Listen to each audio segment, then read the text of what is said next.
Tiwi maksudku kemarin kita baru berkenalan. Tunggu, kemarin Tiwi dari kampus mana ya? PNJ, bener nggak ya? Tiwi dari PNJ kan ya? Halo Tiwi, halo Riris, dari STAN 2018, kayak aku juga. Ada siapa lagi? Aduh, aku ragu memanggilnya, tidak pintar cara memanggilnya. Ya, halo Tiwi, selamat datang di Persekutuan PMKJ. Hari ini kita akan PPM Kristologi, bahas doktrin Kristologi.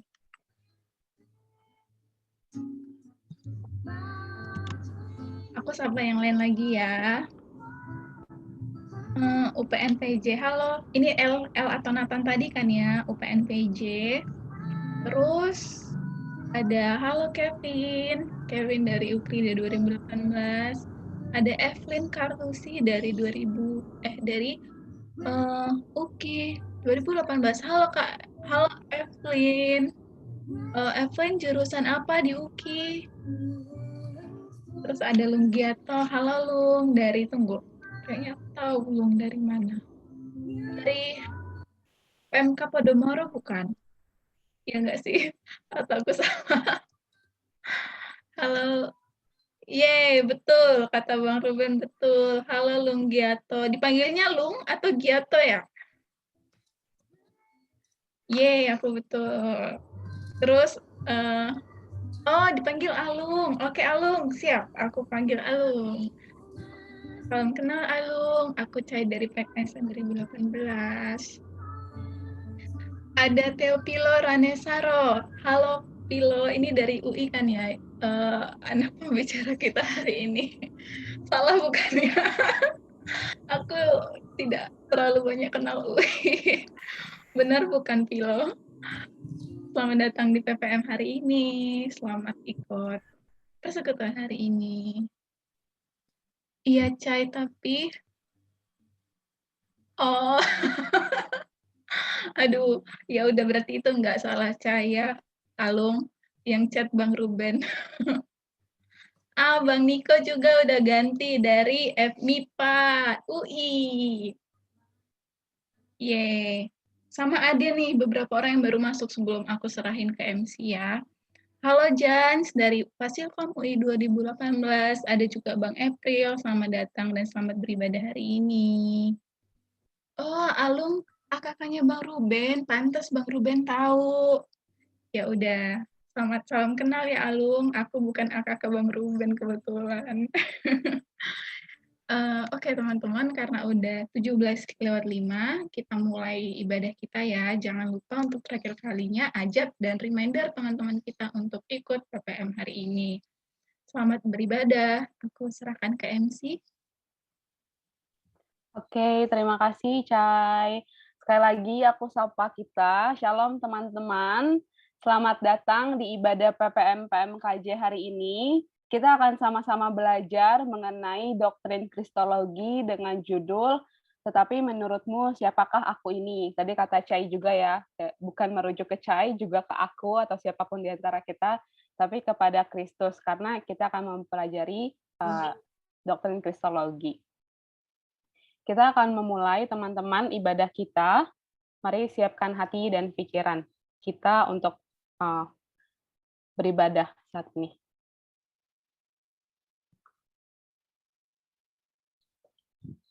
Kesucian Allah adalah hal mutlak yang tidak dapat dikompromikan. Maka rasa jijiknya terhadap dosa merupakan konsekuensi yang tidak terelakkan. Namun melalui Kristus kita dapat menghampiri tahta kasih karunia Allah. Tuhan mengundang kita hadir dalam hadirat-Nya, dan harga atas itu adalah darah anak domba. Untuk itu, mari dengan kesungguhan mempersiapkan hati dan pikiran memasuki ruang Maha Kudus. Aku persilakan kepada kita mengambil waktu teduh.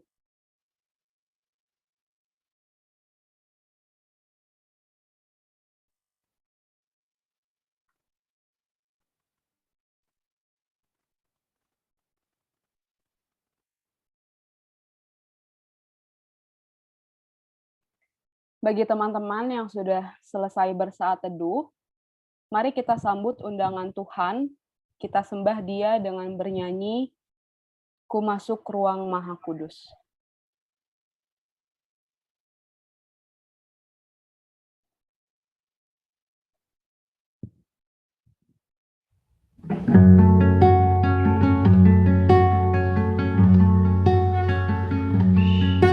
Ku masuk ruang Maha Kudus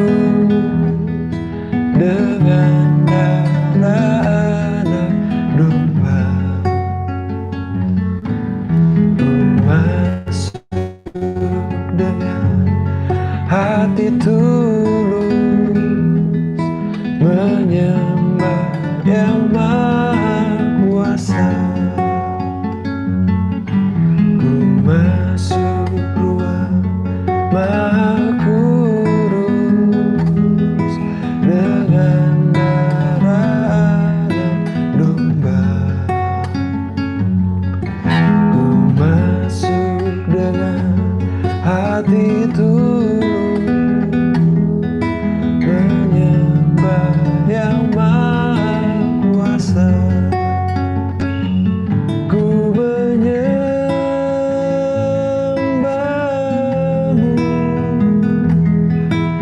ku sembah-Mu,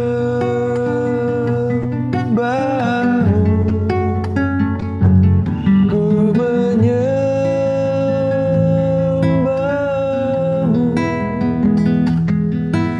ku sembah-Mu,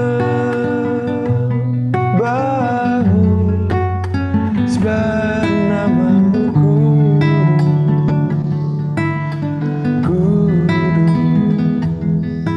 Tuhan.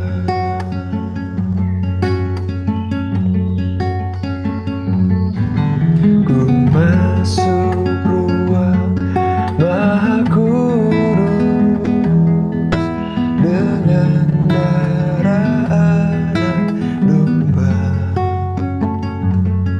Ku masuk dengan hati tulus menyembah Yang Maha Kuasa. Ku menyembah-Mu,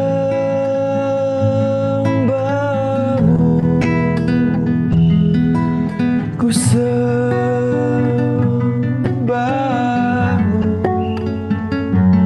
ku menyembah-Mu,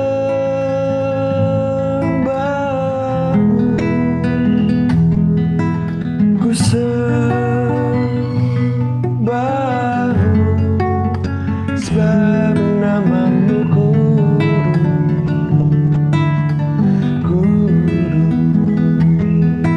Tuhan.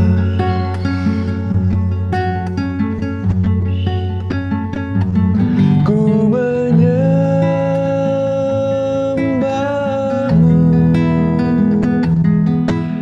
ku sembah-Mu,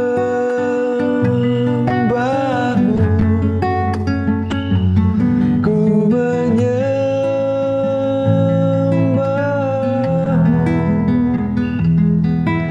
ku sembah-Mu, sebab nama-Mu kudus,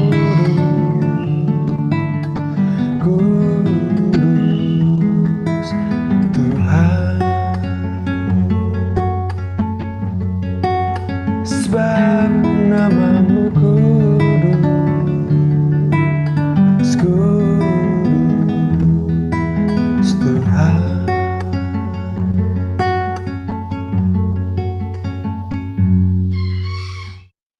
Mari kita bersatu di dalam doa. Bapa di surga, kami mengucap syukur untuk waktu di mana saat ini kami boleh berkumpul Tuhan, dalam nama Tuhan sekali lagi belajar mengenai kebenaran firman Tuhan, mengenai diri Tuhan. Kami mengucap syukur karena Tuhan berkenan atas kami. Tuhan berkenan untuk kami kenal melalui anak-Mu Tuhan Yesus Kristus yang telah menebus kami. Yang juga pada hari ini boleh kami peringati kenaikannya ke surga ya Tuhan. Dan di dalam iman kami percaya bahwa Ia nantinya akan kembali menjemput kami untuk merasakan kehidupan yang kekal itu ya Tuhan. Kami mengucap syukur untuk ibadah ini, kami mengucap syukur untuk Kristus yang Tuhan berikan kepada kami. Kami menyerahkan ibadah ini ke dalam tangan Tuhan. Peliharalah ya Tuhan setiap kami, hati dan pikiran kami, sehingga dengan kesungguhan, dengan pemahaman yang benar ya Tuhan, kami boleh menerima kebenaran firman Tuhan yang akan diwartakan oleh Bang Niko hari ini ya Tuhan. Kami menyerahkan perangkat, sinyal yang kami gunakan, di mana daripadanya kami bergantung dalam ibadah ini, biarlah semuanya boleh berfungsi dengan baik ya Tuhan, supaya kami boleh mengikuti ibadah ini dengan baik. Dalam nama Tuhan Yesus, kami berdoa, kami bersyukur. Amin.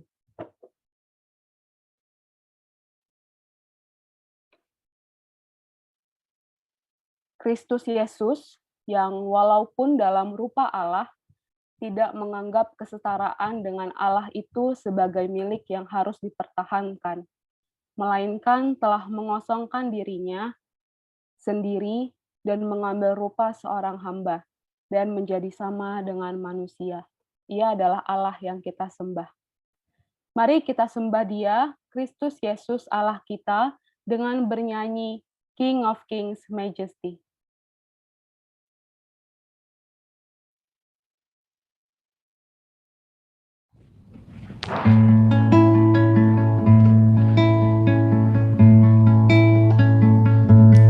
King of kings, majesty, God of heaven, living in me, gentle Savior, closest friend,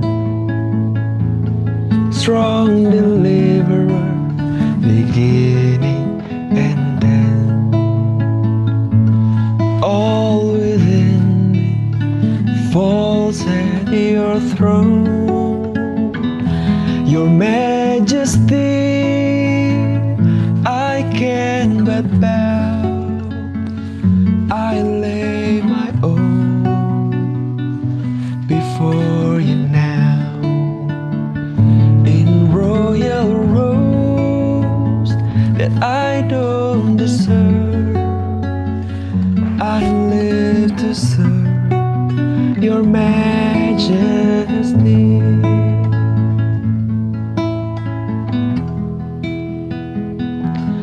Earth and heaven worship you. Love eternal, faithful and true, who bow the nations, ransom souls, brought the sinner near to your throne. All within me cries in your praise. Your majesty, I can but bow. I lay my own before you now. In royal robes that I don't deserve, I live to serve your majesty. Your majesty, I can but bow. I lay my own before you now. In royal robes that I don't deserve, I live to serve your majesty.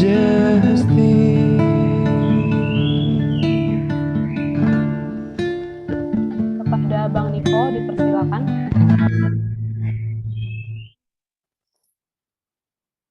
Mari kita berdoa. Kami sembah Engkau, Kristus, yang hari ini kami rayakan, ditinggikan, dimuliakan, duduk di sebelah kanan Allah Bapa dan memerintah. Tidak ada pemerintahan, otoritas kekuasaan yang tertinggi. hanya di dalam Kristus. Dan kiranya pengenalan kami ya Tuhan, menolong kami. Apa artinya dalam kehidupan kami? Apa jaminannya bagi kehidupan kami? Tetapi juga menolong kami bagaimana memperlakukan Engkau, Yesus Kristus, Allah yang layak disembah. Namun Engkau seorang sahabat yang merangkul kemanusiaan kami, yang merangkul kami di dalam seluruh kelemahan kami. Kami puja dan kami puji Engkau ya Tuhan. Kiranya tolong kami agar PPM ini menolong kami untuk semakin mengenal Engkau. Dan pemahaman kami menolong kami ya Tuhan untuk tunduk menjadi murid Kristus. Terpujilah Engkau ya Tuhan. Pimpin hamba-Mu yang akan sharing. Rekan-rekan yang ambil bagian. Bahkan yang sedang menunggu ya Tuhan. Yang mungkin akan mendengarkan rekaman ini. Kiranya Tuhan lawat mereka. Dan dalam seluruh interaksi kami. Terpujilah Engkau ya Tuhan, dalam nama Yesus kami berdoa. Amin. Teman-teman, saya coba share screen.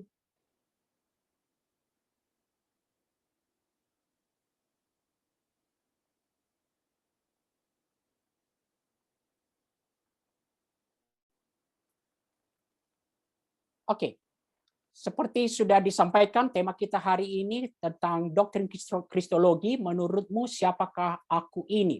Dan ini adalah pernyataan Tuhan Yesus sendiri. Nah, teman-teman, saya memang harus, kebingungan saya, ada begitu banyak bahan dan saya harus memilih apa yang harus disampaikan. Jadi kalau dalam konteks STT yang masih sangat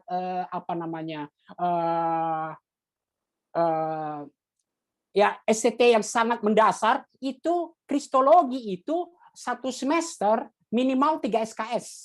Jadi kita akan kemudian melihat apa yang kita bisa pikirkan pada sore hari ini. Nah, teman-teman, ungkapan Yesus ini dituliskan di dalam ketiga Injil sinoptik. Pada satu kali ketika Yesus berdoa seorang diri, datanglah murid-muridnya kepadanya, lalu ia bertanya kepada mereka, kata orang banyak, siapakah aku ini? Dan kemudian para murid menjawab, kata orang. Tetapi kemudian Yesus bertanya kepada mereka, menurut kamu, siapakah aku ini? Nah, ini menunjukkan teman-teman, Yesus berbicara tentang relasi dengan Yesus. Pertama adalah relasi personal. Menurut kamu, siapakah aku ini? Dan itu yang akan kita lihat pada bagian ini. Siapakah aku ini? Pengenalan ini akan menolong kita. Apa jaminannya? Apa kemudian manfaatnya buat kita? Dan bagaimana kita memperlakukan Yesus Kristus? Nah, teman-teman, maka pola yang sama saya akan mulai dengan pola yang sama seperti yang Yesus sampaikan. Apa kata dunia? Apa kata banyak orang? Nah, teman-teman, tantangan kristologi kontemporer, artinya mulai abad 19, sudah sangat berbeda dengan tantangan kristologi pada zaman gereja mula-mula. Berbeda. Nah, tantangan saat ini, kalau nanti kita lihat, kita lebih banyak pada ketuhanan atau kealahan Kristus. Jadi, permasalahan tantangan kristologi kontemporer, the historical Jesus, Yesus, sejarah itu pertama itu dipertentangkan Yesus yang sejarah itu apakah betul dengan Yesus yang ada di Alkitab itu. Nah, pertama teman-teman, Yesus tokoh yang kesejarahannya diragukan. Nah, ada beberapa saya kutip di sini. Seperti David Strauss, dia mengatakan Yesus itu tokoh legenda, figur legenda yang kesejarahannya itu debatable, diperdebatkan. Kemudian ada yang menyatakan Yesus itu figur mythical yang dibuat oleh Rasul Paulus karena pengalaman mystikalnya, kemudian barulah kemudian disejarahkan dia. Nah, teman-teman, itu tantangan pertama. Namun tantangan ini kemudian banyak ditinggal karena penemuan-penemuan menunjukkan bahwa betul-betul yang namanya Yesus adalah tokoh sejarah. Jadi ini kemudian ditinggalkan. Tetapi permasalahan berikutnya adalah diakui Yesus tokoh sejarah, tetapi ini yang kemudian disebut The Jesus Seminar. Ketika dipertentangkan dengan Alkitab, maka para ahli menyatakan bahwa apa yang terungkap, apa yang Alkitab ungkapkan tentang Yesus, itu sebenarnya hanya 20% kebenarannya. Nah, teman-teman, jadi kira-kira begini, 80% itu bukan perkataan Yesus. Jadi kita harus untuk memahami Yesus yang sejarah itu, kita perlu melakukan demitologisasi. Dan umumnya demitologisasi itu artinya menghilangkan hal-hal yang berbicara mukjizat, kemudian hal-hal yang supranatural. Dan ketika kita itu hilangkan, itulah Yesus. Jadi kemudian disimpulkan Yesus itu nggak kredibel lagi untuk memikirkan Yesus adalah ilahi, Yesus adalah Allah. Jadi kemudian perkembangan menolak kealahan Yesus. Nah, inilah tantangan kristologi kontemporer di mana kita ada saat ini. Menolak kealahan Yesus tidak kemudian serta-merta, hati-hati kita, tidak serta-merta menjelek-jelekan Yesus. Tetapi umumnya mereka mengakui Yesus sebagai guru yang bijak. Yesus seorang jenius dalam hal religi, seorang revolusioner dalam bidang sosial, tapi sebagai manusia. Dan nanti kalau kita lihat, inilah salah satu kemudian saksi Yehova. Yesus adalah ciptaan utama. Itulah saksi Yehova. Maka Holtzman mengatakan Injil itu menjelaskan hanya betul-betul pure Yesus, kemanusiaan Yesus. Dan keilahiannya, no claim to divinity. Nggak ada keilahiannya di dalam Injil kita. Nah, itu tantangan kristologi kita yang kita ada saat ini. Jadi mempertanyakan tentang kealahan Yesus. Nah, teman-teman, itu sangat berbeda, walaupun di zaman mula-mula ada, tapi sangat berbeda dengan tantangan kristologi gereja mula-mula. Tantangan kristologi gereja mula-mula, mereka terima Yesus itu sepenuhnya Allah. Lalu bagaimana kemudian memahami ada di dalam natur kemanusiaan? Kenapa? Ini berakar dari faham gnostik. Faham gnostik itu membedakan antara yang ilahi dan materi yang jahat. Tidak mungkin yang ilahi itu ada di dalam materi yang buruk ini. Dan itulah tantangan di abad pertama sejak Rasul Yohanes. Dan itu yang dituliskan Rasul Yohanes di suratnya, di surat 1 Yohanes, 2 Yohanes, itu dituliskan. Dan itulah yang Yohanes sebut sebagai antikristus.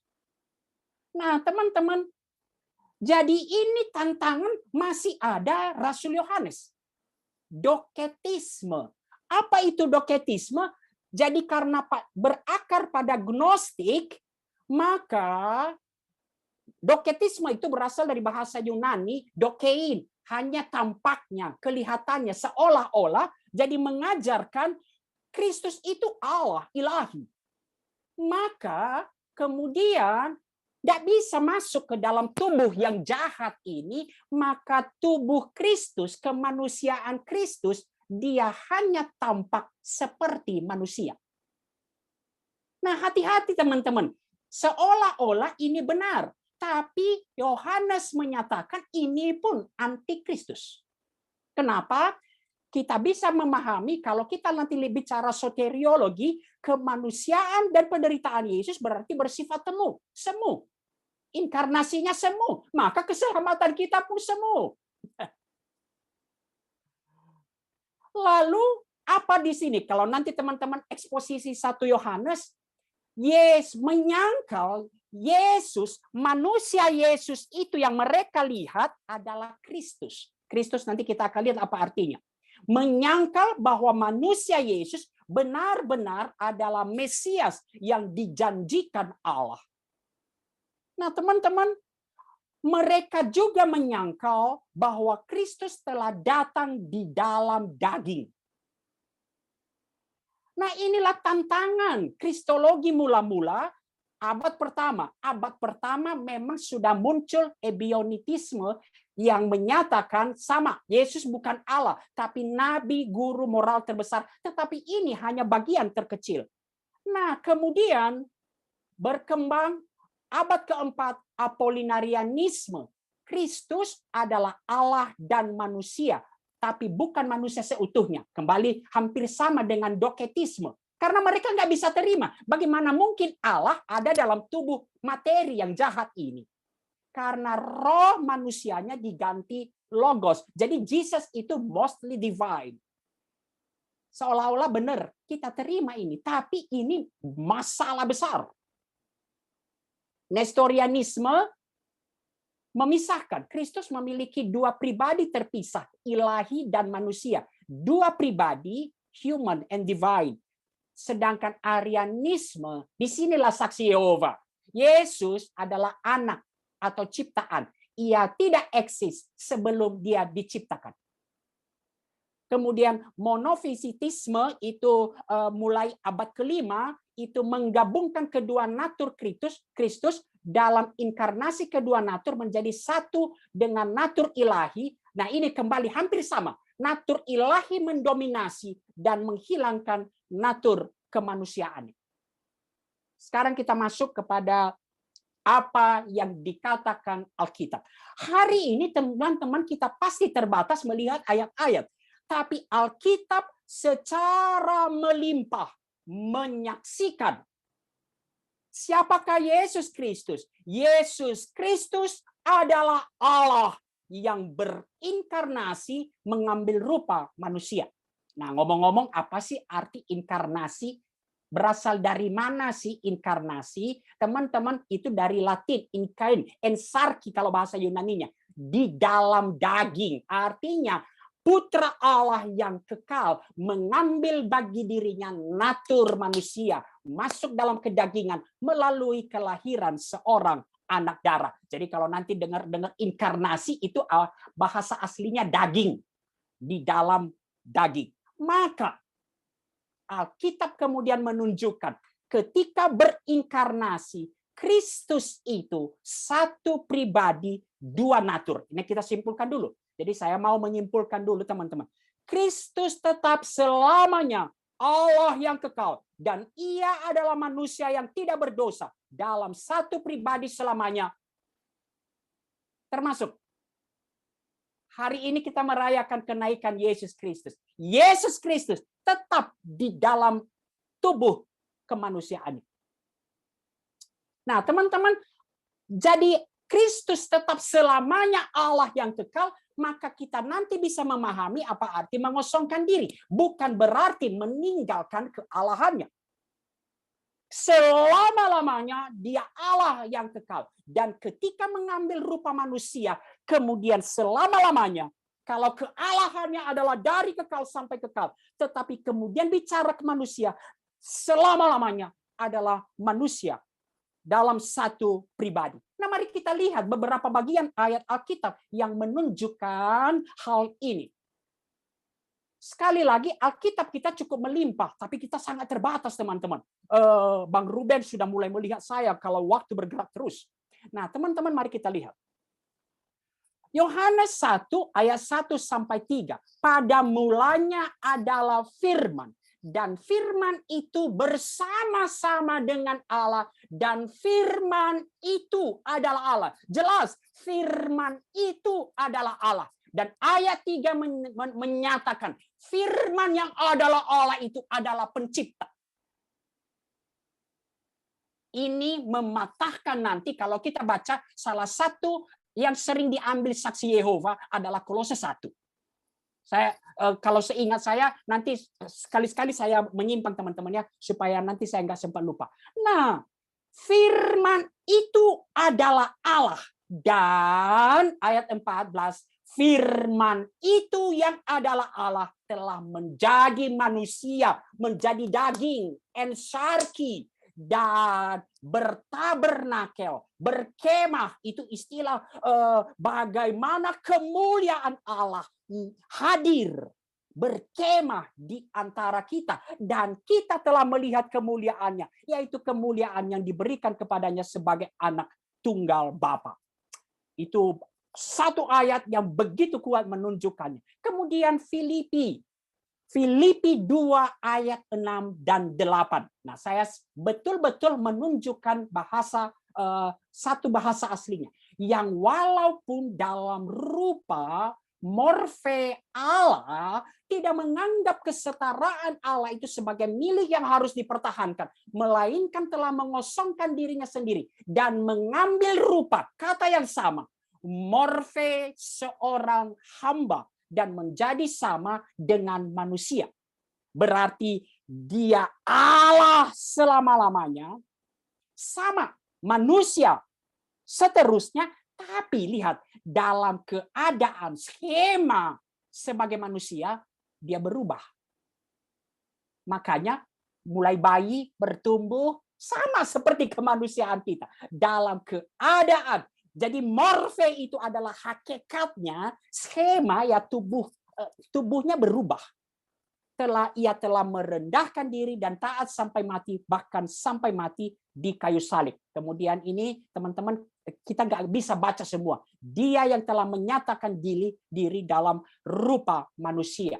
Nah, ini kemudian dalam menjawab berbagai bidat, maka di tahun 451 kemudian bapak-bapak gereja menyatakan kemudian pengakuan Kalsedonian dan pernyataannya Tuhan kita Yesus Kristus adalah satu dan Allah yang sama, sempurna dalam keilahiannya dan sempurna dalam kemanusiaannya. Maka seringkali dikatakan Allah sejati, manusia sejati. Allah 100%, manusia 100%.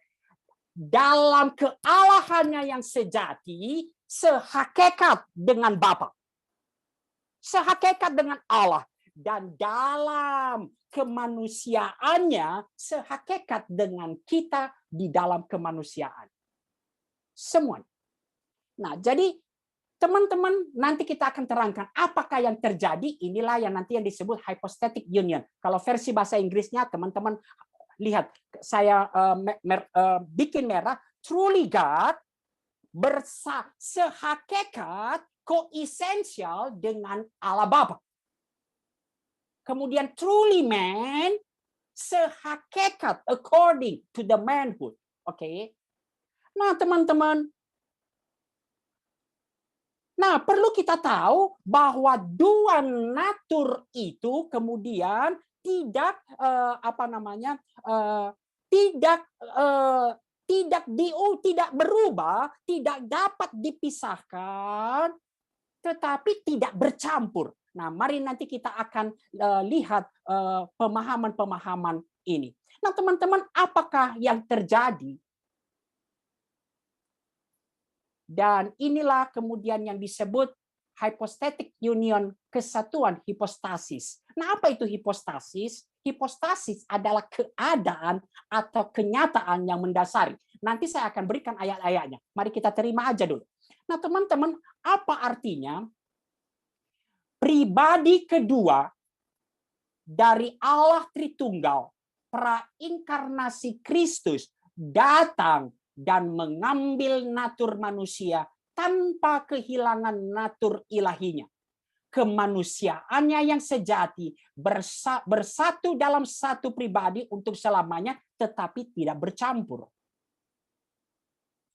Kemudian akibat dari kesatuan hipostasis itu, dari kedua natur itu, maka Yesus Kristus adalah pribadi yang Allah dan manusia. Nah, teman-teman, ini hanya gambaran. Jadi saya mencoba memberikan suatu gambaran. Lihat.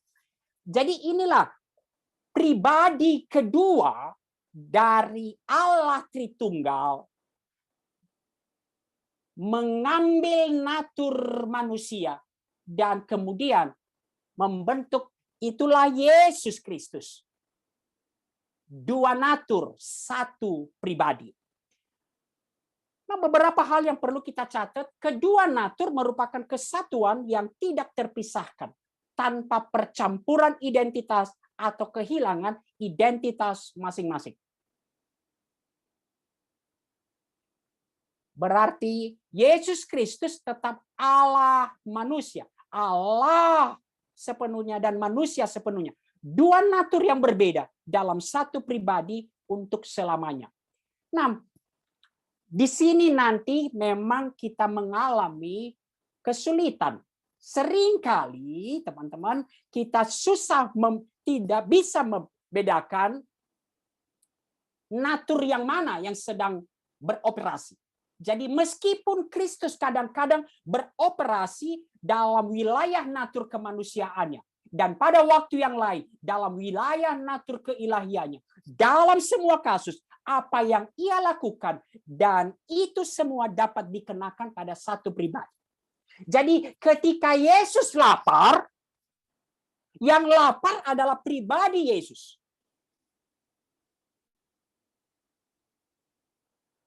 Jadi semua natur itu ketika beroperasi yang terjadi dikenakan pada satu pribadi. Bukan berarti Yesus itu dua apa namanya? Yang lapar hanya manusianya yang lapar. Kealahannya tidak lapar. Bukan itu natur. Jangan pisahkan. Sering di bayangan kita natur itu berbicara dua pribadi. Satu pribadi, dua natur.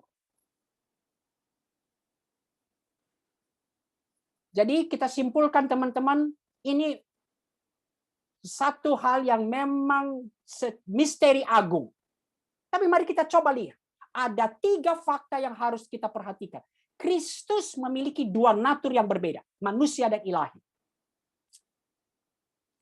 Tidak ada percampuran atau ketumpang tindihan dari kedua natur itu. Dan meskipun Kristus memiliki dua natur, Kristus adalah satu pribadi. Dan kemudian saya bukakan ke teman-teman, disinilah kita mengalami kesulitan. Seringkali kita pertentangan dan keunikan natur. Dan ada dalam banyak hal kita tidak bisa memahami sepenuhnya. Berbicara kehadirannya, sorga atau dunia. Dan saya harus akui, bicara soal kehadiran kemanusiaan Yesus setelah kenaikan ke sorga, beberapa denominasi berbeda. Dan itulah yang kemudian menjadi berbeda dalam teologi perjamuan kudus. Oke, tapi kita tidak akan masuk sampai ke situ. Apakah Yesus maha kuasa atau lemah? Keabadian dan kematian. Berbicara pencobaan Yesus, berbicara pengetahuan Yesus. Yesus maha tahu, tapi Yesus kemudian terbatas pengetahuannya. Dan inilah teman-teman suatu keajaiban, misteri yang agung. Nah, jadi tapi kita harus tetap ingat, ketika berbicara tentang salah satu natur, maka tetap itu dalam pribadi Yesus Kristus. Ketika berbicara tentang kekekalan Yesus, Yohanes 8 ayat 58, ketika dia berkata kepada orang-orang Farisi, aku berkata kepadamu sesungguhnya sebelum Abraham jadi, aku telah ada. Kalau bahasa aslinya seharusnya kita terjemahkan, sebelum Abraham jadi, aku terus-menerus ada. Untuk menunjukkan kekekalannya. Nah, dalam kekekalan itu berarti natur dari Allah keilahiannya, tapi itu melekat pada dikenakan pada pribadi Yesus. Bicara kematian, tentu yang mati adalah natur, kemanusiaannya. Tapi berbicara itu dikenakan pada satu pribadi. Berbicara kehadiran Yesus, dan juga ketika gelar natur disampaikan. Umpamanya di dalam Lukas itu ketika Elizabeth berkata, bagaimana ibu Tuhanku datang kepadaku. Dan itu berbicara ibu Tuhanku sebenarnya merujuk kepada Yesus, pribadi Yesus, tapi yang digunakan adalah natur keilahiannya. Nah, teman-teman, sekarang kita masuk kepada pertanyaannya, apakah ini hanya karangan teologis, hypostatic union? Mari kita masuk kepada Alkitabnya. Kristus satu pribadi, dua natur, dan terpujilah Tuhan. Bapak-bapak gereja sudah merumuskan apa pengakuan iman itu mempunyai satu pemahaman yang sangat dalam.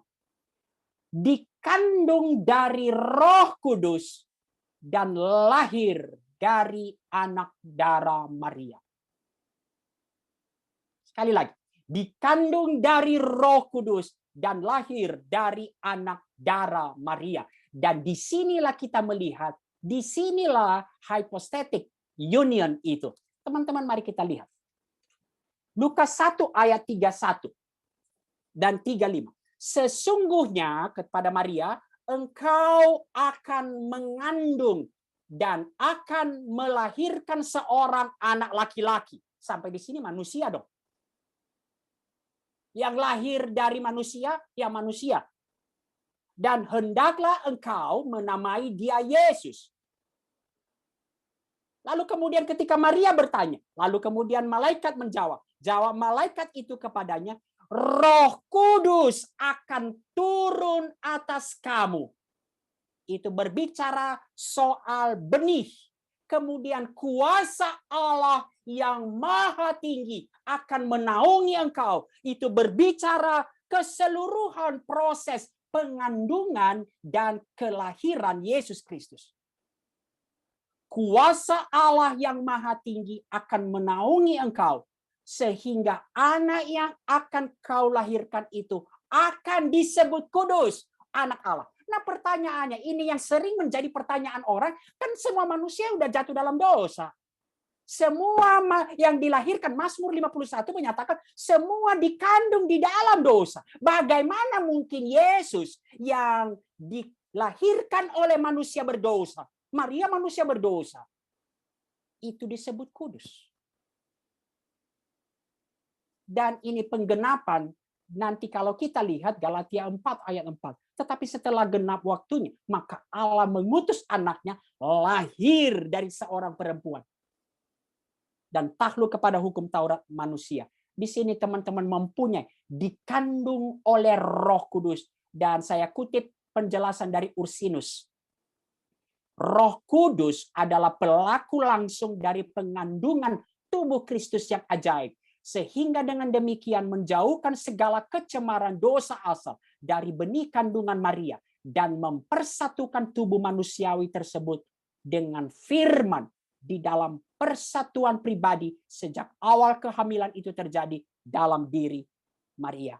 Nah, teman-teman, saya coba jabarkan. Kristus dikandung secara ajaib di dalam rahim perawan Maria melalui karya langsung dari Roh Kudus. Roh Kudus secara ajaib, kuasa dari yang maha tinggi menaungi engkau, menguduskan Kristus yang dikandung oleh Maria, sehingga dosa asal tidak mencemarinya. Jadi penyatuan hipostatis itu, kedua natur itu dikerjakan oleh Roh Kudus yang sama di dalam rahim Maria pada saat kehamilan. Ini berbicara Allah. Tapi lahir dari perawan Maria mengonfirmasi apa? Yang lahir dari manusia adalah manusia. Untuk mengonfirmasi kemanusiaan Yesus. Anak Allah mengenakan natur manusia. Ia manusia sejati, lahir dari manusia menurut substansi manusia, Maria ibunya. Manusia sejati. Dan ini penggenapan dari seluruh janji mesianik. Teman-teman, sejak dari awal menggenapi nubuat dan janji tentang Mesias. Lahir dari keturunan Abraham dan Daud. Maka sekali-sekali Natal itu, teman-teman tidak pernah ini eksposisi silsilah. Apa itu silsilah? Ini lahir anak ini. Padahal itu penting sekali. Matius 1 ayat 1. Anak Abraham, anak Daud, anak Allah. Abraham, anak Abraham. Mulai sejak awal. Dan penggenapannya Matius 1 ayat 1, Galatia 3:16.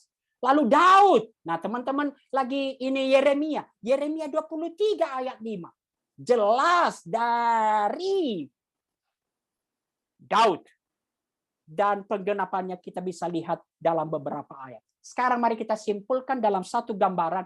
Apakah Kristus satu pribadi dua natur itu. Dan inilah satu-satunya mediator antara Allah dan manusia. One person, satu pribadi. Dengan betul-betul Christ human nature, very man, betul-betul. Dan dikuduskan sejak dari kandungan. Dan very God. Itulah Kristus. Maka kemudian berbicara bidat, maka di luar itu. Lihat ya, kotak hitam itu itulah pengajaran Alkitab. Itulah yang berkali-kali Alkitab sampaikan. Maka di luar itu semua adalah bidat. Jadi termasuk yang begitu menekankan Yesus adalah Allah dan tidak mengakui kemanusiaannya. Atau kemanusiaannya hanya semu. Jadi seperti Nestorian itu membagi dua pribadi. Dua pribadi, dua natur. Kalau Apollinarius, Docetism yang saya katakan tadi, itu menekankan kealahan Yesus dan kemanusiaannya hilang atau kemanusiaannya itu hanya menyerupai. Tapi nanti kita akan lihat ini berbahaya. Yang sangat menekankan kemanusiaan Yesus, disinilah Arianisme, disinilah saksi Yehova. Dan kemudian yang menyatukan satu pribadi dengan satu nature itu juga masalah. Jadi kemudian saya simpulkan bidat itu adalah ini teman-teman. Sampai yang terakhir, historical Jesus yang saya katakan tadi. Menolak keilahian Yesus. Nah, nanti teman-teman kita bisa lihat lebih lanjut. Jadi Arianisme bahwa Kristus adalah ciptaan. Oke, mari kita lanjutkan. Nah, teman-teman, bagian ini saya akan cepat. Tapi saya hanya mau menunjukkan kalau kita melihat Yesus di dalam Alkitab, maka kita tidak bisa dengan pemikiran saat ini, kita harus selalu melihat dari konsep orang Yahudi. Oke? Jadi saya mau secara cepat, teman-teman, nama dan gelar Yesus, semua nama dan gelar Yesus menunjukkan soal duinatur Kristus. Yesus adalah Allah dan Yesus adalah manusia. Jadi umpamanya Yesus seringkali dikatakan ini hanya berbicara tentang kemanusiaan Yesus. Betul. Di dalam Matius 1:21 Yesus itu kamu akan melahirkan anak laki-laki dan kamu akan menyebut dia Yesus. Berarti nama manusia Yesus dong. Tapi kalau kita lihat teman-temanku, orang Yahudi persis tahu ini. Kata Ibrani dari Yesus itu apa artinya Yesus? Allah, hanya Allah yang menyelamatkan. Allah adalah keselamatan.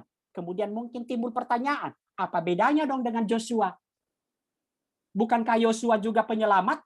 Kalau begitu, maka ada bedanya. Teman-teman, kalau nanti kita merujuk, wow, waktu saya terbatas sekali. Kalau nanti kita melihat teman-teman, Matius 1 ayat 21, betul. Yosua penyelamat yang menyelamatkan mereka menyeberang sungai Yordan. Tapi ada satu yang menunjukkan supremasi Yesus adalah Allah. Tadi Yesus nama manusia. Yesus adalah Allah. Apa? Matius 1:21. Ia akan menyelamatkan umatnya dari dosa. Dan penyelamat dari dosa yang berhak mengampuni dosa hanya Allah, dan orang Yahudi persis tahu ini. Orang Yahudi tahu ini. Jadi ketika mereka menyebut dia Yesus, inilah yang terus dipertanyakan. Ketika kemudian Yesus berkata, anakku, dosamu telah diampuni. Maka dia dikatakan menghujat Allah. Siapa sih orang ini? Umpamanya Markus 2. Nanti teman-teman lihat. Kemudian Kristus. Apa sih arti Kristus? Sebenarnya Kristus bukan nama. Tapi dia adalah gelar. Apa artinya? Mesias yang diurapi. Dan pengurapan itu menunjukkan pilihan Allah dan pencurahan Roh Kudus yang menyertai Yesus. Dan gelar itu menunjukkan 3 jabatan yang Yesus lakukan dalam karyanya kepada kita. Raja, imam, dan nabi. Nah, mungkin teman-teman bertanya, loh, bukankah juga ada dulu nabi yang lain? Bukankah ada imam yang lain, raja yang lain? Di mana supremasi Kristus? Di dalam seluruh Alkitab, tidak pernah ada yang menyandang ketiga peran ini. Hanya Yesus Kristus. Jadi dalam konteks dulu, kalau dia raja, ada yang sekaligus raja dan nabi, umpamanya Daud. Tapi dia tidak pernah bisa jadi imam. Ingat Raja Saul, ketika dia mempersembahkan korban, langsung dicabut ini. Dia nggak bisa jadi imam. Hanya Kristus. Nah, ini contoh-contoh yang saya mau katakan. Saya terus mau menunjukkan. Nanti teman-teman bisa lihat. Tapi salah satunya yang saya mau, anak manusia. Nah, ini sering juga salah.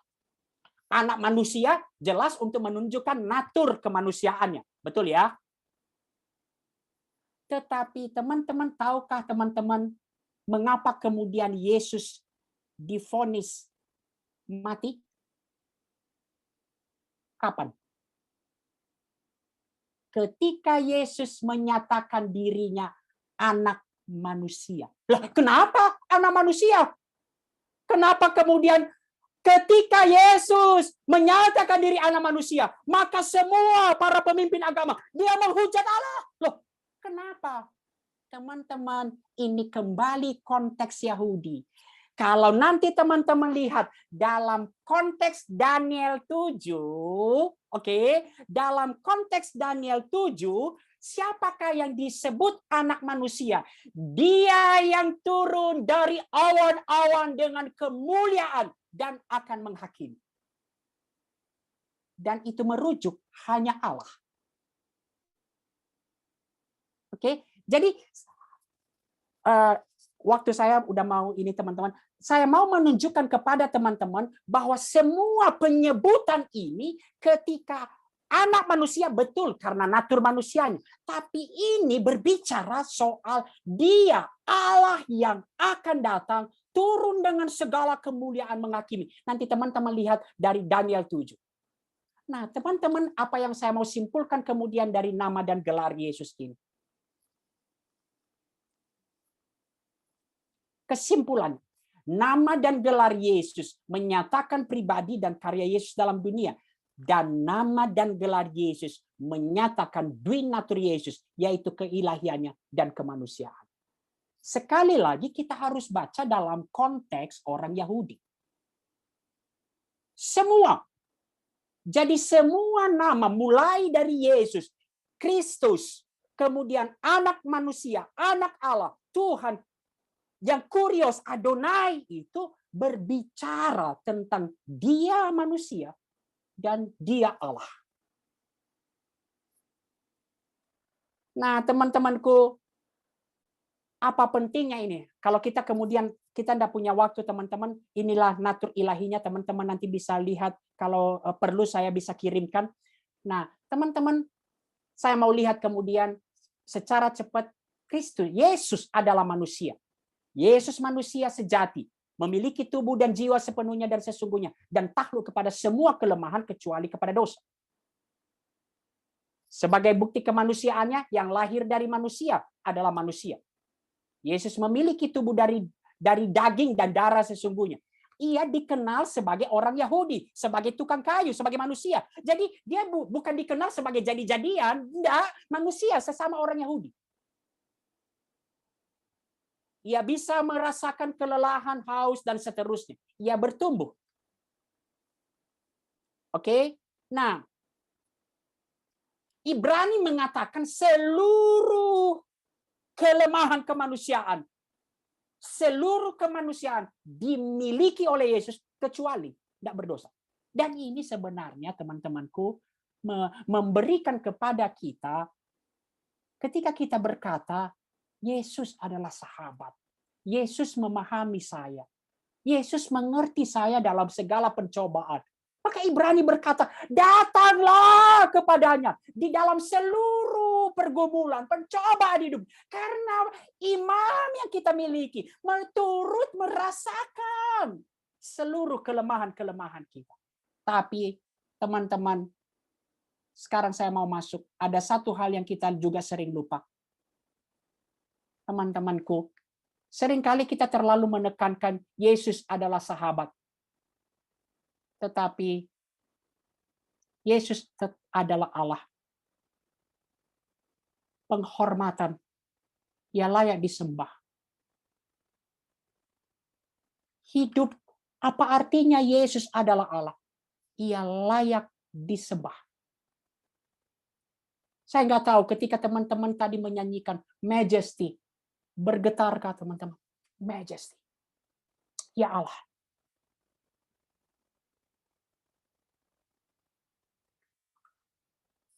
Saya tidak akan banyak menyatakan teman-teman, tapi saya hanya mau tunjukkan karena ini sekarang gugatan permasalahan kristologi kontemporer, maka apa yang paling kita banyak digugat?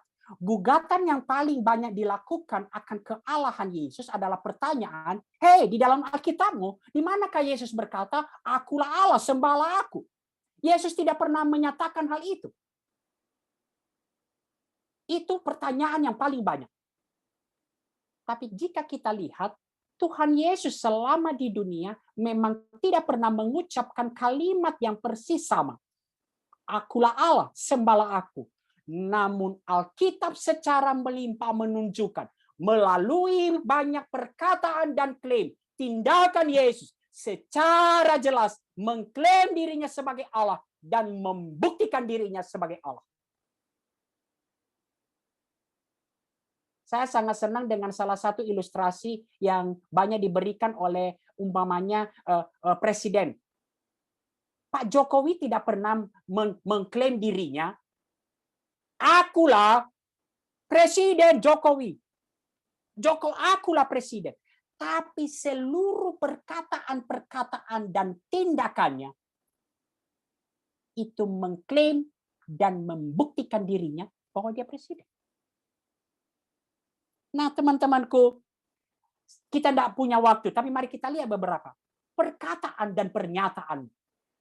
Markus 2 ayat 5. Ketika tadi dikatakan, anakku dosamu telah diampuni. Yesus jelas mengklaim dirinya Allah. Karena satu-satunya yang berhak mengampuni dosa hanya Allah. Dan itulah kalau kita lihat nanti ayat 6 dan 7, itulah orang-orang Yahudi sangat tahu itu ketika mereka berkata, loh, siapa dia ini? Kenapa mengampuni dosa? Tapi mereka tidak bisa menggugat itu karena Yesus membuktikannya. Nah, teman-teman, ketika berbicara Yohanes 8 ayat 58. Sebelum Abraham jadi, aku terus-menerus ada. Yesus mengklaim dirinya. Dia Allah, dia adalah pribadi yang kekal. Bukan ciptaan. Itu banyak contoh. Ketika Yohanes 14 ayat 9, Yesus mengklaim, barang siapa telah melihat dia, telah melihat Allah Bapa. Yohanes 18 ayat 20, mengklaim bahwa dia adalah maha hadir. Itu hanya contoh-contoh. Seringkali kita amanat agung. Yesus mengklaim bahwa ia adalah Allah yang menyertai murid-muridnya. Sampai kesudahan. Bicara tindakan. Teman-teman, ini satu hal, tindakan yang begitu penting. Teman-teman, seringkali kita berbicara hanya mukjizat, tapi Alkitab dan Yesus betul-betul tahu ini. Secara jelas melarang penyembahan berhala. Rasul dan para malaikat pun tidak boleh disembah. Yesus tahu itu. Yesus betul-betul tahu seorang pribadi yang hidup dengan Alkitab, tunduk kepada kitab suci. Tetapi Yesus menerima ketika dia disembah. Tindakannya menyatakan klaimnya. Yesus, umpamanya contoh saya ambil mukjizat, meredakan angin ribut. Dan dengan jelas para murid meresponinya dengan, siapakah gerangan orang ini sehingga langit dan laut pun tunduk kepadanya. Nah, teman-temanku, bagian-bagian ini kan sering kita lewatkan begitu saja ya. Kita harus lihat dalam konteks Yahudi. Teman-teman, bagi konteks Yahudi, langit adalah area kekuasaan ilahi, dewa Allah. Dan laut itu lambang kegelapan, area kekuasaan si jahat. Dan ketika mereka berkata, siapa gerangan orang ini? Sehingga langit dan laut pun tunduk kepadanya. Berbicara, dia Allah yang berkuasa. Jadi, dia Allah yang berkuasa. Nah, teman-teman, kita bisa menunjukkan lagi dari sifat kekekalannya. Kemudian dia maha tahu, dia maha hadir, mengampuni dosa, tindakannya, menciptakan segala sesuatu, memberitakan firman. Dan satu lagi yang juga kita sering lupa. Ada banyak bagian-bagian firman Tuhan yang dikenakan kepada Yahweh, YHWH di perjanjian lama dan oleh penulis perjanjian baru mengenakannya kepada Yesus. Contoh yang paling banyak apa? Yang paling jelas umpamanya. Yang sering kita kutip Yesaya 6. Yesaya 6 itu oleh penulis kemudian Injil itu mengenakannya, Yohanes 12 mengenakannya kepada Yesus. Yesaya 6 itu yang dikenakan kepada Yahweh, firman melalui Yesaya itu dikenakan kemudian oleh penulis Injil kepada Yesus. Nah, teman-teman, saya mau mengakhiri beberapa bagian kita kemudian, teman-teman, apa pentingnya ini, teman-temanku? Perlunya kemanusiaan Yesus ini.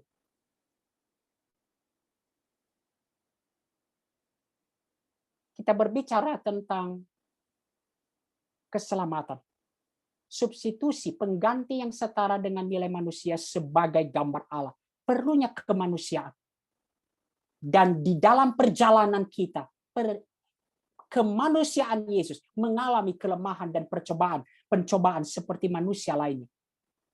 Ia merangkul kemanusiaan kita. Perlunya keilahiannya Yesus. Pengganti itu harus suci. Mediator harus berdiri mewakili dua pihak. Nah, nanti kita baca Roma 8 ayat 3, teman-temanku. Teman-teman bisa buka Roma 8 ayat 3 dan kita bisa melihat di sana. Sang perantara Allah dengan manusia memiliki kualifikasi yang unik. Dia harus Allah dan dia harus manusia. Dia harus Allah karena hanya Allah yang dapat menyelamatkan manusia. Dan dia harus manusia karena penyelamatan harus dikerjakan oleh manusia bagi manusia. Dan satu-satunya yang layak perantara itu adalah Kristus. Mari kita buka Roma 8 ayat 3. Saya bacakan buat teman-teman Roma 8 ayat 3.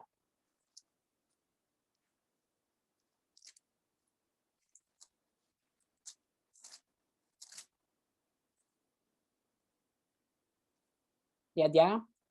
Sebab apa yang tidak mungkin dilakukan hukum Taurat karena tak berdaya oleh daging telah dilakukan oleh Allah. Berarti keselamatan hanya Allah yang dapat menyelamatkan manusia. Dengan cara apa? Dengan jalan mengutus anaknya sendiri dalam daging. Oke? Anaknya sendiri, Allah. Tapi diutus dalam daging manusia. Kenapa? Hanya manusialah penyelamatan itu dilakukan. Kita lihat. Dengan jalan mengutus anaknya sendiri dalam daging. Yang serupa dengan daging yang dikuasai dosa karena dosa. Ia, Allah telah menjatuhkan hukuman atas dosa di dalam daging. Dia harus manusia karena penyelamatan itu harus dikerjakan oleh manusia bagi manusia. Maka inilah teman-teman pentingnya ketika berbicara. Kata kamu, siapakah aku ini? Satu-satunya perantara yang layak dengan manusia hanyalah Yesus Kristus. Di sini kita bisa memahami kemudian teman-teman beberapa bagian dari firman Tuhan seperti ini. Sekarang saya masuk pada bagian ini. Yesus adalah puncak dari penyataan diri Allah. Ibrani menyatakan setelah pada zaman dahulu Allah berulang kali dalam berbagai cara berbicara kepada nenek moyang kita dengan perantaraan nabi-nabi. Maka pada zaman akhir ini Ia telah berbicara kepada kita dengan perantaraan anaknya. Nah, teman-teman dari sini, Yesus Kristus adalah penggenapan dari seluruh janji mesianik dalam perjanjian lama. Nah, begitu kaya, begitu melimpah, Alkitab menunjukkan kesinambungan perjanjian lama dan perjanjian baru. Kita tidak pernah bisa, teman-teman, mengerti perjanjian baru tanpa terang perjanjian lama dan sebaliknya. Semua. Maka ketika teman-teman sedang eksposisi Yeremia saat ini berbicara tentang perjanjian baru, itu semua merujuk kepada Yesus Kristus. Saya hanya akan lihat beberapa yang secara jelas menyatakan, belum yang berbicara soal tipologi. Nah, teman-teman, sudah dimulai sejak dari awal. Seorang lahir dari perempuan. Nah, sayangnya bahasa LAI kita tidak menunjukkannya karena bahasa Indonesia tidak secara kaya menunjukkan tunggal dan jamak. Aku akan mengadakan permusuhan antara engkau dan perempuan ini, antara keturunanmu dan keturunannya. Keturunannya akan meremukkan kepalamu, dan engkau akan meremukkan tumitnya. Lihat bahasa Inggrisnya. Kalau kadang-kadang kita pikir keturunannya siapa nih? Keturunan Hawa. Kita semua. Enggak. Kalau kita baca bahasa aslinya, maka dia seorang laki-laki akan meremukkan kepalamu, keturunan iblis, dan engkau iblis akan meremukkan tumitnya. Dan kapan penggenapannya? Disalib. Disaliblah. 1 Korintus 15. Maut telah ditelan oleh kemenangan, tetapi Yesus Kristus diremukkan tumitnya. Yesus Kristus menderita luar biasa. Yohanes 3. Yesus menyatakan hal ini. Teman-teman, ada begitu banyak bagian dari firman Tuhan. Nah, teman-teman, saya akan secara cepat, teman-teman nanti bisa lihat garis keturunan Yesus secara jelas. Berkali-kali. Kemudian kelahiran Kristus, kehidupan Kristus, semua pemenuhan kebutuhan mesianik, kematian. Begitu. Semua yang dinyatakan. Sampai betul-betul teman-temanku. Kuburannya pun, kuburannya pun, dia akan dikuburkan di kuburan orang kaya. Tergenapi. Tergenapi sempurna.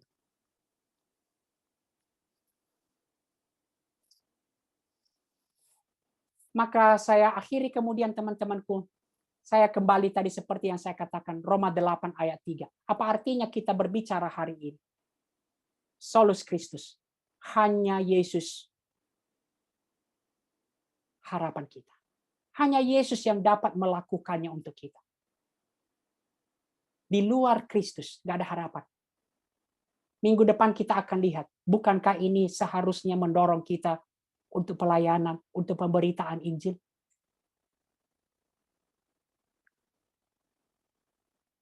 Hanya manusia yang dapat menyelamatkan kita dengan menjadi pengganti kita. Tetapi hanya Allah yang dapat melakukan hal itu. Yesus Kristus memenuhi keduanya. Dia manusia dan dia juga Allah. Dan kemudian saya kutip bukunya Michael Horton, dia menuliskan kemudian, dan oleh karena itu di dalam Kristuslah ada sukacita kita. Kita yang nggak ada harapan,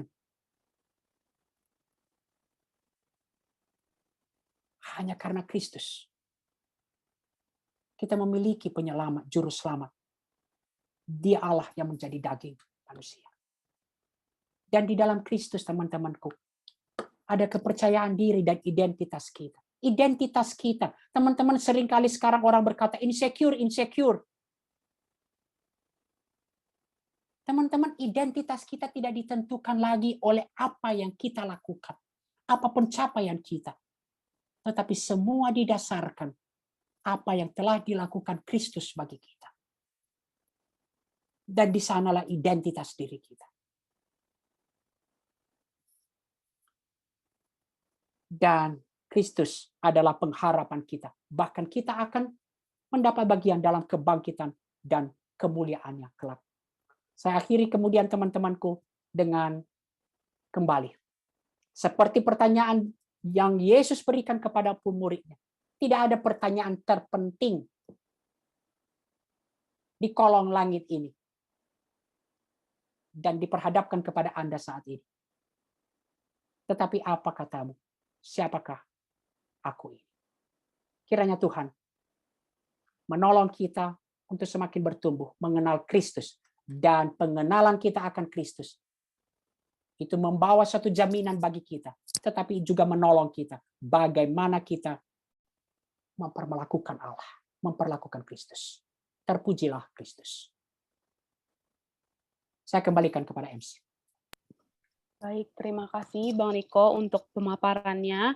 Saat ini kita akan masuk ke dalam sesi tanya jawab. Apakah ada pertanyaan dari teman-teman atas pemaparan dari Bang Niko tadi? Bisa disampaikan melalui kolom chat atau jika teman-teman bersedia boleh langsung open mic-nya saja. Silakan teman-teman. Masih disediakan waktunya untuk tanya jawab. Baik, yang pertama ada pertanyaan dari Bang Daniel Kurniawan dari Untar. Kalau dari diagram bidat itu, Sabellianisme masuk ke mana, Bang? Boleh langsung dijawab aja, Bang Niko. Sabellianisme itu tidak berbicara tentang duinatur Kristus. Jadi Sabellianisme itu berbicara tentang konsep Allah Tritunggal yang kemudian menyatakan bahwa Allah Tritunggal itu hanya soal kemudian perbedaan peran. Jadi seperti saya umpamanya saya di rumah itu adalah seorang ayah. Nanti kalau saya ke kampus adalah seorang mahasiswa, nanti kalau pergi ke ini lagi, peran saya berbeda lagi. Jadi itulah berbicara tentang Sabellianisme, walaupun ada hubungannya. Jadi perbedaan peran. Nah, dalam berbicara tentang kemudian Kristologi, mungkin Sabellianisme ini kemudian lebih mengarah kepada yang searah dengan Arianisme tadi, berbicara bahwa kemudian yang banyak Sabellianisme berkata bahwa Yesus itu adalah ciptaan, bukan pribadi Allah. kemudian Roh Kudus itu, karena Sabellianisme itu kemudian sangat ini dengan apa namanya oneness, apa namanya satu pribadi Allah. Itu dia. Baik, terima kasih Bang Niko untuk pemaparannya. Bang Daniel, apakah sudah cukup jelas? Udah cukup jelas, thank you. Baik, terima kasih Bang. Teman-teman yang lain, apakah ada pertanyaan yang ingin disampaikan? Silakan open mic atau melalui room chat. Oh, Chai, silakan Chai. Kalau Bang mau nanya, nggak tahu sih ini mungkin bukan ke arah doktrinnya, tapi aku pernah ketemu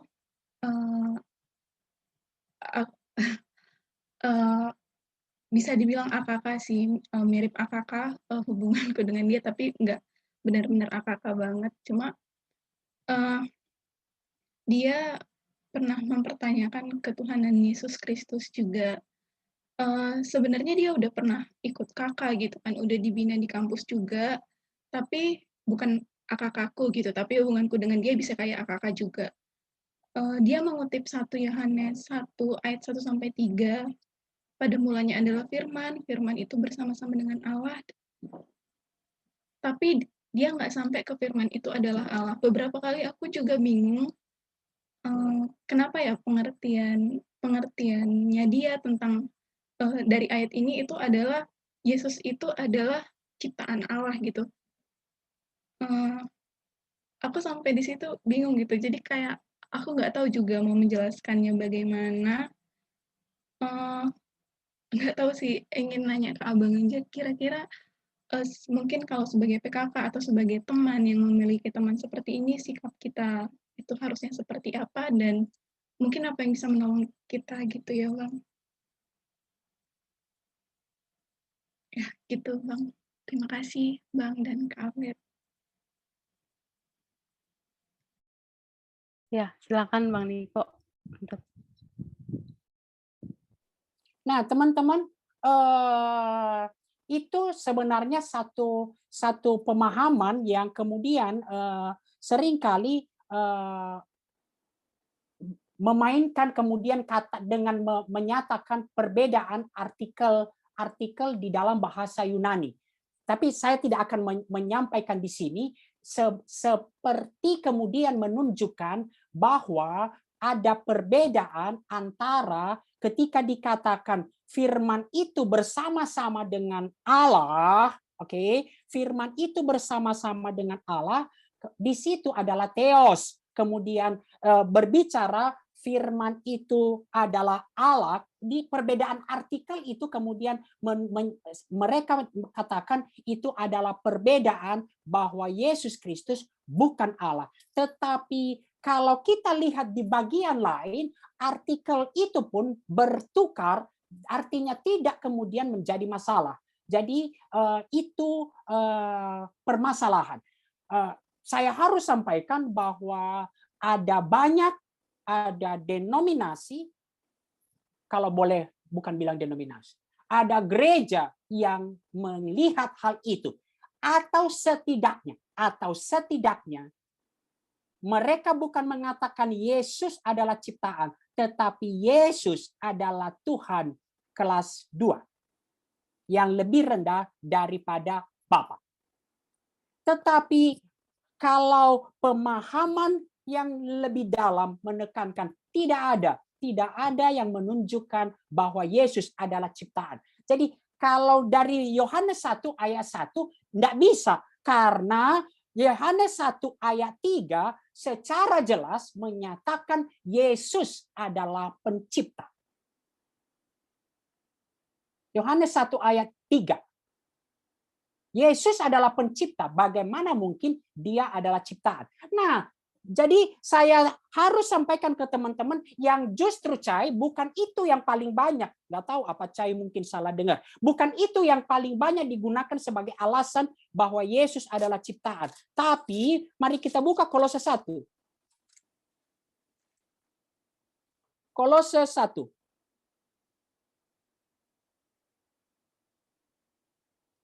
Kolose 1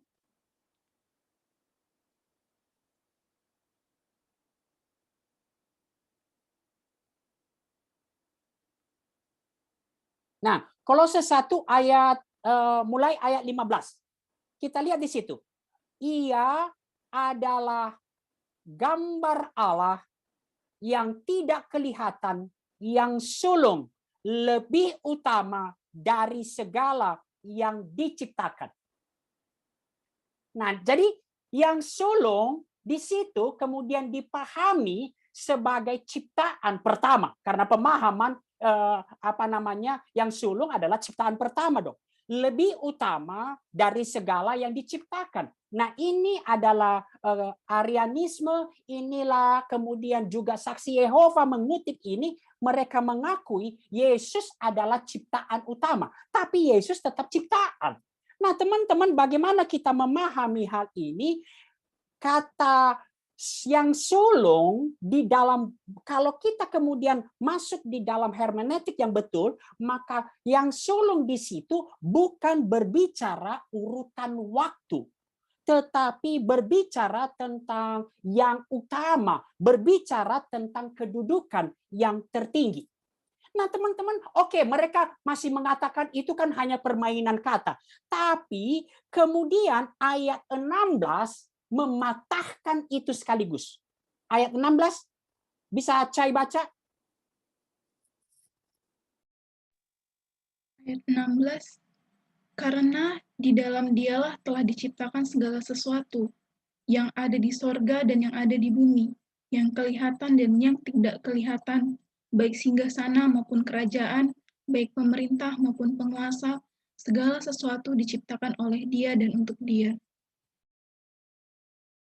Apa yang saya bisa simpulkan?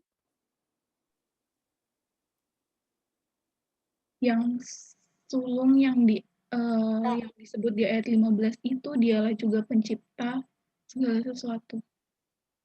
Mungkinkah yang sulung disebut itu merujuk kepada ciptaan?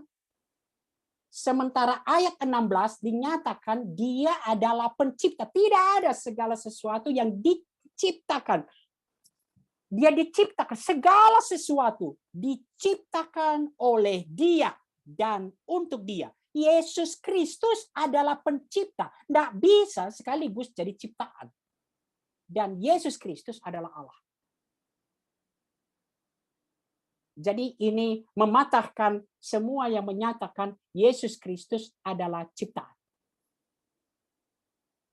Nah, dari situ kemudian kita bisa memahami apa arti yang sulung. Nah, teman-teman, kalau nanti kita bisa lihat kata rujukan ada banyak dalam Alkitab, kata rujukan yang sulung itu tidak berarti soal urutan waktu lahir. Tetapi berbicara tentang keutamaan, berbicara tentang kedudukan yang tertinggi, yang utama. Oke. Baik, terima kasih Bang Niko pertanyaannya. Satu pertanyaan terakhir Bang dari Kak Grace UI 2015 bertanya, apakah konsep Allah Tritunggal itu termasuk pada satu pribadi dua natur ini?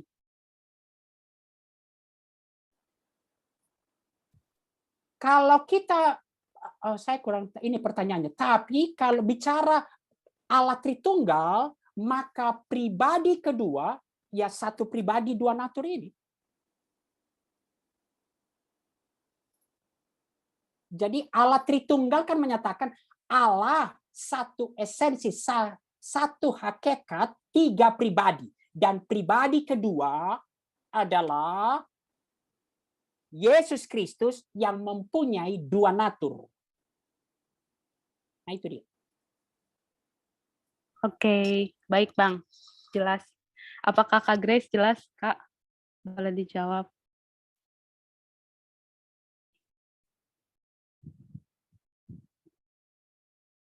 Oke, baik. Sudah jelas. Terima kasih untuk pertanyaannya, teman-teman. Kita akan lanjutkan ibadah kita. Boleh ditampilkan slide-nya.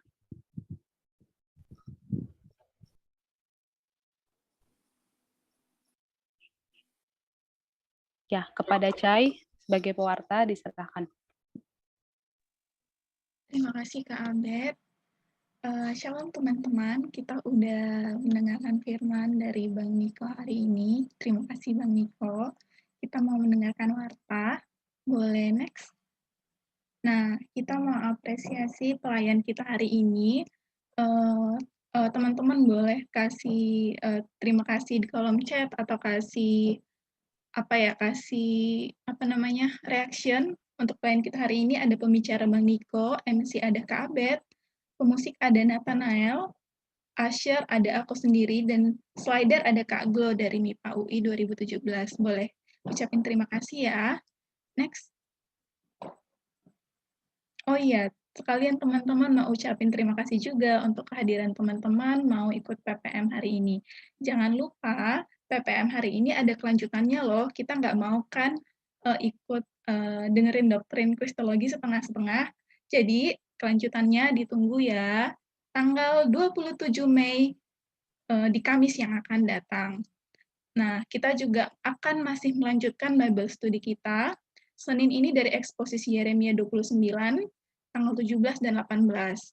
Oh ya teman-teman udah tahu kan kita tidak membahas Bible Study berurut lagi, jadi jangan sampai ketinggalan ya. Dan juga boleh akses buletin Nehemia, di sana ada pokok doa dari kampus atau teman-teman pelayanan kita, mengajak teman-teman juga untuk saling mendoakan pelayanan kita bersama di kampus masing-masing. Next.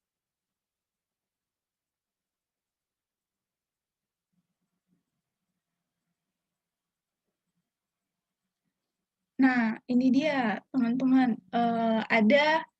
Teman-teman udah tahu kan ada bulan PA dan PD dalam rangka hari ulang tahun ke-50 ke-50 Perkantas Jakarta akan diadakan bulan PA dan PD terbuka untuk siswa, mahasiswa, dan juga alumni. Jadi teman-teman ini akan diselenggarakan selama bulan Juni. Link pendaftarannya di bit.ly bulan PA dan PD. Batas pendaftarannya sampai tanggal 25 Mei. Jadi di situ nanti ada beberapa topik PA, teman-teman boleh pilih atau juga preferensi harinya boleh dipilih. Jangan lupa didaftar ya teman-teman, udah bentar lagi batas waktunya. Juga ini ada pelayanan baru dari Perkantas Jakarta. Ada yang namanya Pojok Doa Perkantas Jakarta. Terbuka untuk siswa, mahasiswa, alumni juga. Jadi di sini kita bisa kirim pokok doa atau bisa juga kalau mau konsultasi pribadi ataupun yang sedang dialami, boleh mendaftar ke link ini, nanti dibagikan pengurus PMKJ di grup wilayah masing-masing, atau boleh ditanya ya teman-teman infonya ke pengurus. Nah iya, itu kayak dibilang Bang Niko. Oh iya, itu sama yang dibilang Bang Niko terkait PPM kita hari ini. Kalau masih ada pertanyaan, boleh dijapri ke pengurus ya teman-teman, nanti akan kami teruskan ke Bang Niko. Oke, next. Nah, mengajak teman-teman juga, teman-teman udah tahu kan, besok sampai tanggal 16 Mei selama 3 hari akan diadakan retreat kelompok kecil Jakarta. Mengajak teman-teman untuk saling mendoakan retreat kelompok kecil Jakarta ini supaya Tuhan pakai panitia, pelayan, dan juga seluruh jemaat atau PKK kita atau CYKK kita yang hadir untuk diperlengkapi, untuk dibangun tuh, untuk dibangunkan, untuk diberi semangat kembali, supaya pemuridan kita di kampus, pemuridan kita di siswa, pemuridan kita boleh berjalan lagi, murid boleh tetap dihasilkan walaupun kita punya banyak keterbatasan secara online, dan iya banyak masalah-masalah baru secara online seperti ini. Mari sama-sama doakan ya teman-teman, jangan lupa loh nanti malam doakan. Next. Nah, ini tanggal 25 Mei teman-teman udah tahu juga kan, dalam minggu itu kita nggak akan ada BS Senin Selasa, tapi kita akan bersama-sama dalam P5W, ya gabung bersama-sama lah pokoknya, semua kampus yang hari Senin Selasa. Nah, temanya itu ada It's Not About Me. Nah, teman-teman dalam P5W ini akan ada breakout room ya.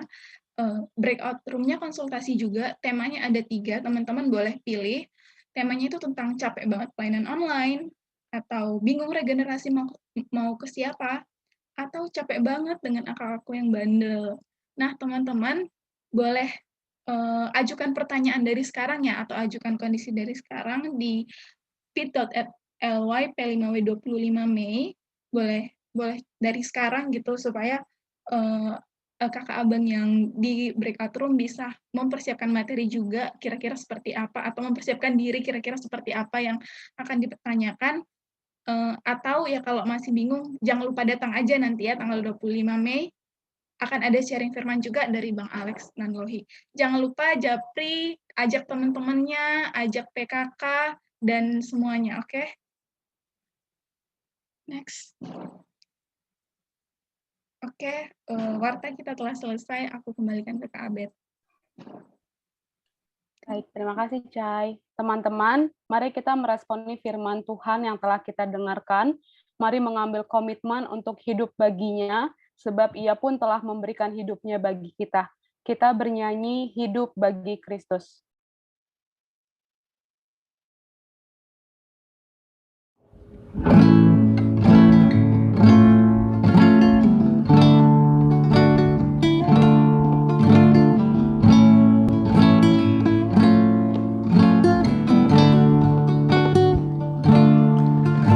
Tuhan, Kau pernah ada di tengah manusia, berjalan di antara manusia berdosa, menyembuhkan yang luka, mengangkat yang jatuh, melepaskan yang terikat dalam dosa.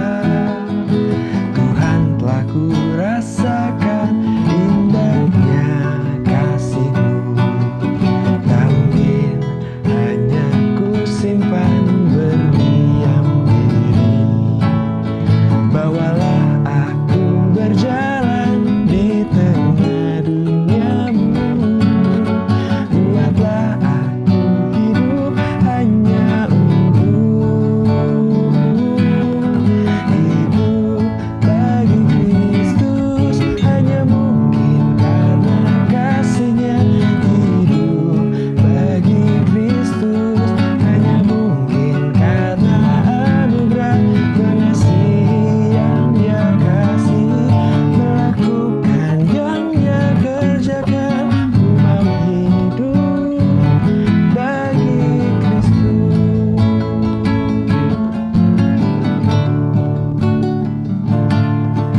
Tuhan, Kau pernah ada di tengah manusia, berjalan di antara manusia berdosa, menyembuhkan yang luka, mengangkat yang jatuh, melepaskan yang terikat dalam dosa. Tuhan, telah ku rasakan indahnya kasih-Mu, tak mungkin hanya ku simpan berdiam diri. Bawalah aku berjalan di tengah dunia-Mu, buatlah aku hidup hanya untuk-Mu. Hidup bagi Kristus hanya mungkin karena kasih-Nya. Hidup bagi Kristus hanya mungkin karena anugerah mengasihi yang Dia kasih, melakukan yang Dia kerjakan. Ku mau hidup bagi Kristus.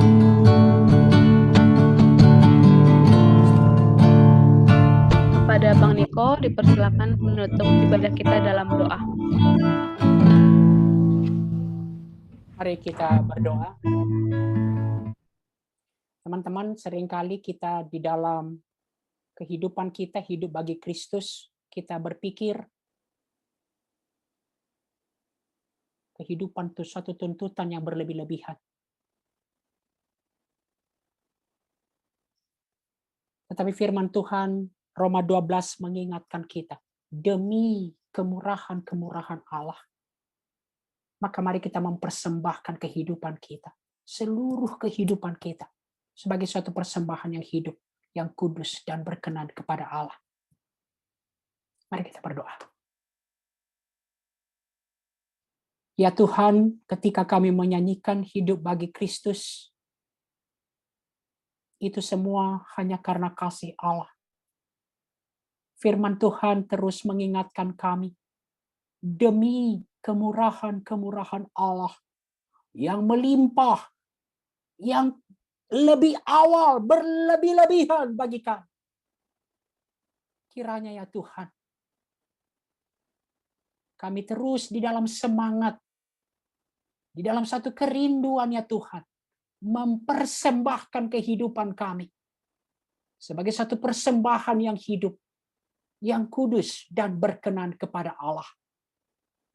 Kiranya Tuhan menolong kami di dalam kami mengerjakan seluruh pelayanan kami, proses pemuridan di kampus kami, bahkan diri kami sendiri terus menjadi murid Kristus.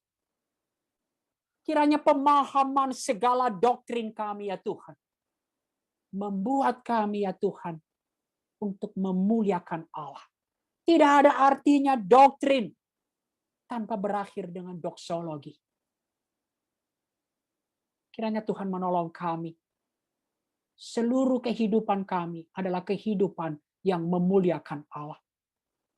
Seperti Rasul Paulus di dalam 2 Korintus 5 mengatakan, karena kasih Allah, kasih Kristus menguasai kami.